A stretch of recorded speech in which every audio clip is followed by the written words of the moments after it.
বন্যায় ক্ষতিগ্রস্তদের প্রাথমিক সাহায্য পৌঁছে দিতে রাস্তায় নেমেছে বিভিন্ন সামাজিক সংগঠন।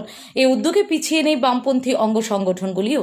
এবারের বন্যায় সর্বস্ব হারিয়ে ফেলা পরিবারগুলিকে রান্নার বাসনপত্র তুলে দিয়ে রীতিমতো সাড়া ফেলে দিয়েছে ত্রিপুরা কর্মচারী সমন্বয় কমিটি।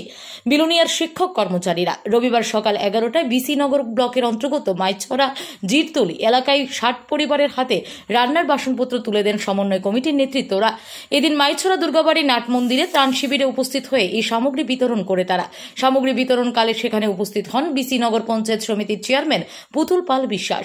রাজনৈতিকভাবে বিরোধী অবস্থানে থাকলেও এই দিন ভিন্ন চিত্র ফুটে ওঠে শিবিরে।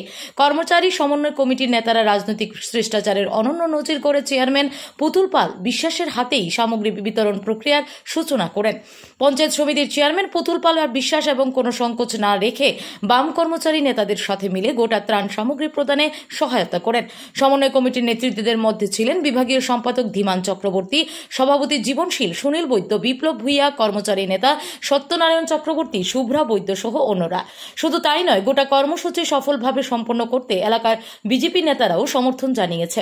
সব মিলিয়ে বন্যায় ক্ষতিগ্রস্তদের সাহায্যার্থে দলমত নির্বিশেষে সকলেই এগিয়ে আসাতে কিছুটা হলেও স্বস্তির নিঃশ্বাস ফেলছেন নিঃস্ব মুহুরীর ভগ্ন পারে। আমরা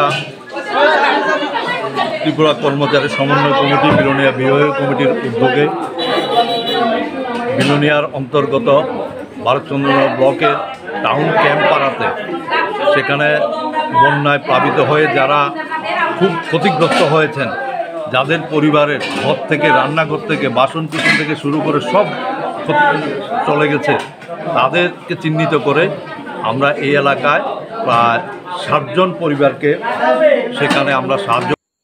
bureau report, S Bharat live 24 hours.